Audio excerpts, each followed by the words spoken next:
Hi, everyone. Today we are going to be talking about an absolutely mind boggling phenomenon called Maillard browning.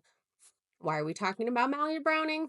Because we are browning butter, but we're not just browning butter, we are adding extra milk solids in the form of non fat dried milk powder into the butter to create flavor bits.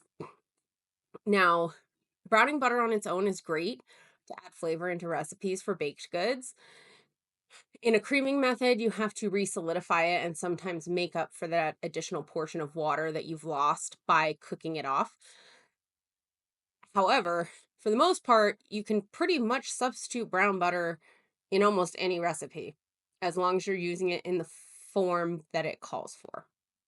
So today, I have 2 pounds of butter in this pot, which I melted at a low temperature so that we're not getting butter explosions all over the kitchen, which has happened before and is not pretty. Read the blog post about that one. But once it's melted and all those big solid chunks of butter are gone, then I'm going to add in my non-fat dried milk powder. This is a 1-to-1 by volume. Typically in pastry, I'm not measuring things by volume. However, in this application, it's perfectly legitimate. I could put in less non-fat dried milk powder, but then I get less flavor bits at the end. So, and when I say flavor bits, I mean flavor bits. These things pack a punch when we're done. So, allowing that to go just low and slow so we don't have explosions. I do stir and make sure that nothing is burning on the bottom. And so I have 2 pounds of butter in here, which is the same as 4 cups of butter. So each one of those little packets of non-fat dried milk powder is approximately 1 cup of non-fat dried milk powder. 4 cups of butter, 4 cups of non-fat dried milk powder. And when I add in my non-fat dried milk powder here in a moment, I am going to stir while I'm adding it. It keeps it from clumping up significantly, which I've had happen before, and it's not the end of the world. You can break it up, but it's just easier if the clumps don't form in the first place. So if you see my butter's not boiling or simmering even at this point, it's just melted. So the process of browning butter involves evaporating the water out of the butter and heating the fat in the butter to a temperature that allows for Maillard browning of the milk solids in the butter. So that's why it will take some time. If you're doing a smaller amount of butter, if you're only browning 1 stick of butter and you're not putting the extra milk bits in there, it may not take very long. This entire process, though, took close to a half an hour to achieve. It's not something you have to stand over the top of and babysit constantly, but it is something that you don't want to leave alone for too long. You want to keep an eye on it. And I specifically choose a wooden spoon, and in this case, actually a wooden spatula, because it's got that nice stiff flat edge that I can really scrape the bottom of this pot as it's cooking so that my milk solids are distributed evenly. Also, if you're not stirring it, you're going to end up with clarified butter, which isn't what we're going for. Um, clarified butter is done with heat, but no stirring, which allows those milk solids to separate out from the milk fat. That's a whole nother story. That's a different video, guys. So now that all of my non-fat dried milk is in my pot, I can go up to more of a medium heat, but I want to keep stirring. I don't want to let this sit too still for too long. I can go off to the side and maybe start putting some dishes away, but then I'm going to come back to it and give it a stir and a scrape. Even with a good heavy bottom pot, which is what we want to use, in this instance, I'm doing something light colored too, because it allows me to see the stages of the browning more clearly. So you don't want to use a nonstick pan, something dark. It's going to keep you from being able to really see what's going on. So your sense of sight and your sense of smell are really going to come in handy here. You're going to hear me talk so much about developing those senses in baking because they really are your greatest tool. You will know when this is done by the way it looks and by the way it smells. So here the butter has actually started to simmer a little bit. I've got bubblings on the side, I've got bubblings in the middle. You can see some of that milk fat is starting to kind of separate out a little bit. My non-fat dried milk powder is making this look like a very weird, almost cottage cheesy type mixture. Don't worry, it does not taste like cottage cheese. um, might look like it for a minute. Don't worry, we're gonna make it all nice and brown, so it's not gonna look like cottage cheese anymore. So as this starts to bubble and simmer, that means the water is starting to cook out. So I'm gonna speed up this portion because this does take quite a bit of time. This is a 5 times speed up. So this stage, the water has to leave it, right? Which butter is about 15% water, the stuff that we're getting here in America, the sweet cream butter. You can do this with European butter too, but there's not as much of a point in that because it's more expensive. Uh, but also, this changes the flavor profile. And with European butter, you're really going for that flavor profile. So changing it. You know what? I haven't actually tried browning European butter yet. I think that's going to be one of the next things I do, guys. So scraping, scraping, scraping, scraping. I don't want this stuff sitting too still in the bottom of the pot. Like I said, for 30 seconds, a minute at a time, that's fine. Just don't like go off and start folding laundry and forget about it because then you will waste a whole lot of butter. These milk solids can burn, and that will not be appetizing. You'll get a very bitter flavor profile for that. Now, you can see that some of this is starting to look a little more translucent. That's the milk fat, right? Separating out.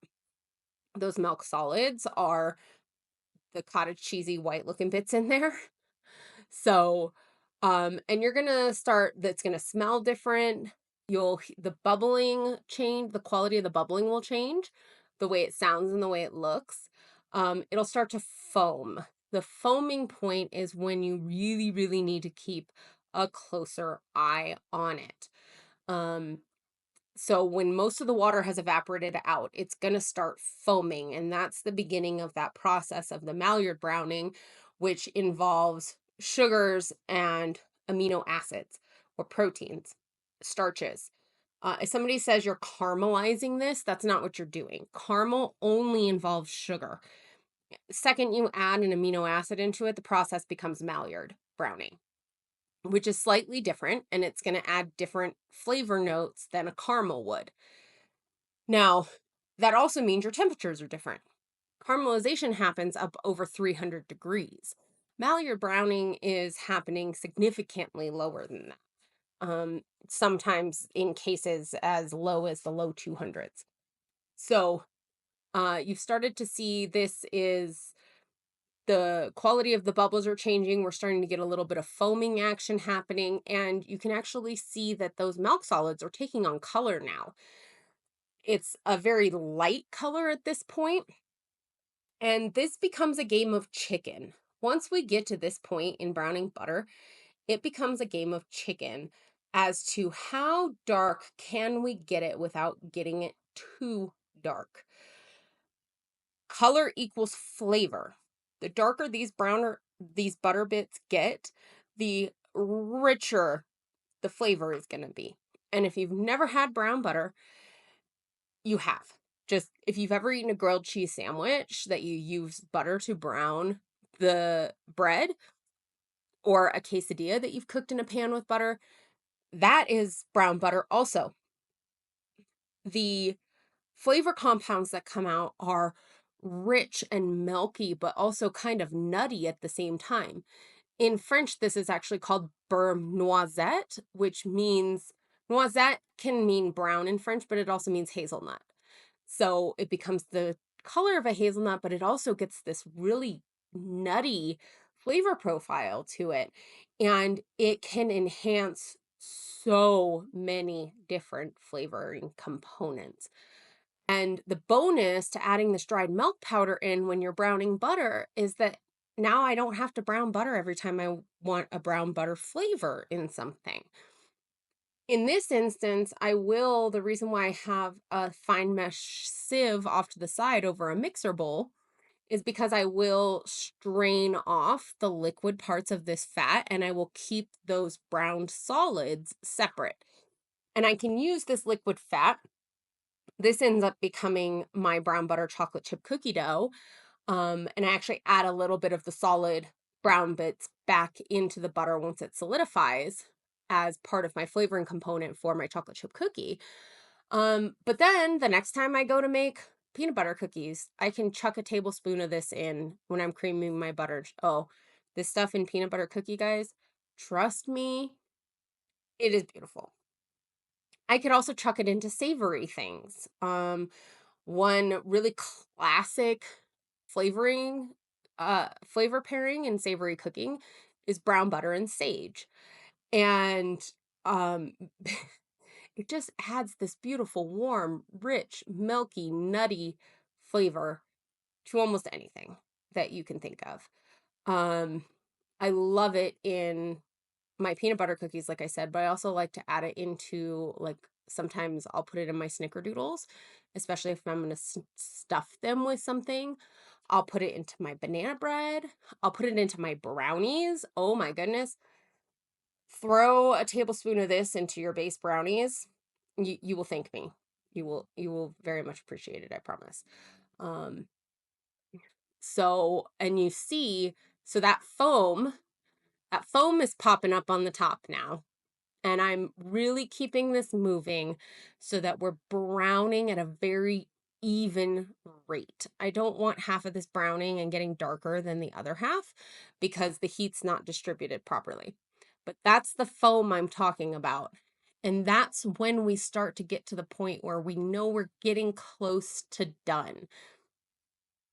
Like I said, I like to play chicken with this. And this batch, you'll see in a minute, I almost got it too dark, but you'll also be able to smell it. So at this point, you also want to start using your nose. Like, when does it smell like a beautiful, like if you were to stick your nose up to the exterior of a grilled cheese sandwich, when does it start smelling like that? You also have to consider carryover cooking, especially when I'm doing a batch this large. See, look, there's me with my nose all up in the butter. You really want to use your nose, guys. Um, so you want to get this to the point where it's as dark as it can go without burning. Um, and see, I'm lifting up some of those milk solids to look at it in the air. So, but carryover cooking can still happen. So if you see, it is a pretty dark brown at this point. So I took it off and I'm straining out those milk solids, but carryover cooking is still happening because this is now a very densely packed bunch of these milk solids. They're going to hold heat in that um strainer even. And I learned that one the hard way. The first time I ever did this, I left it in the strainer, and an hour later I went to check on it and I did what I just did in that image where I, you know, broke through it and picked up stuff in the center. And the center was about 2 shades darker than the exterior was because it was still warm. Even after over an hour sitting on the counter, it was still holding on to a lot of heat and carryover cooking. So that's why I decided to start doing it this way, where I'm going to take now just a sheet pan with some parchment on it. Technically, you don't even need the parchment. And then I'm going to spread it out. So that increases the surface area. It allows that heat to dissipate off the surface of the brown bits much quicker, and you won't get as much carryover cooking. If you're really concerned about it at this point, and you're like, oh my gosh, if it gets any browner, it's going to burn, stick it in the refrigerator. So I'm just going to spread it out and allow that heat to dissipate off the surface. This butter will eventually re-solidify and I'll turn it into cookies. along with some of those delicious brown bits added back into it. Remember, guys, fat carries flavor, color is flavor.